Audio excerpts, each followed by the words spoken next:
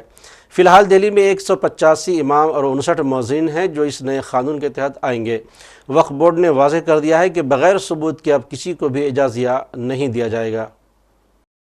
BJP حکومت کی جانب سے ایک ہی دن 3400 گڈھوں کو بھرنے کے دعوے پر دہلی پردیش کانگریس کمیٹی کے صدر دیویندر یادو نے طنز کسا ہے. انہوں نے کہا کہ ہم دہلی کے عوام کو خبردار کرتے ہیں کہ اس BJP کی ریکھا گپتا حکومت اور ان کے سپریم CM مانے جانے والے وزیر پرویش ورما اب عوام کو گمراہ کرنے کے لیے مانسون سے عین قبل فوری طور پر سڑکوں کی مرمت کر کے خانہ پوری کر رہی ہے.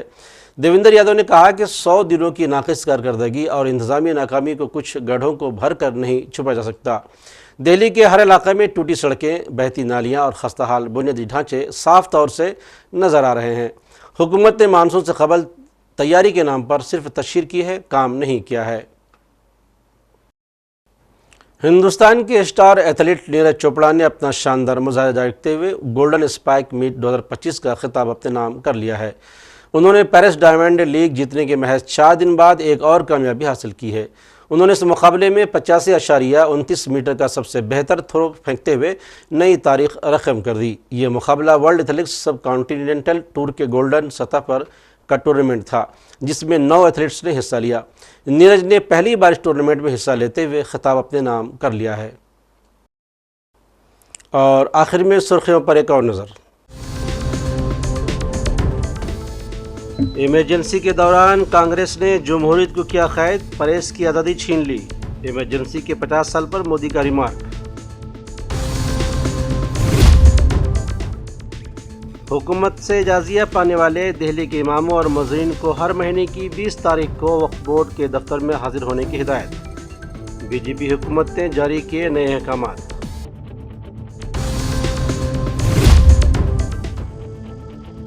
عدلیہ میں بدعنوانی کے طرز عمل کو لے کر اراکین پارلیمنٹ نے کیا فکر مندی کا اظہار. جسٹس ورما کے خلاف FIR درج نہ کرنے پر بھی اٹھائے سوال.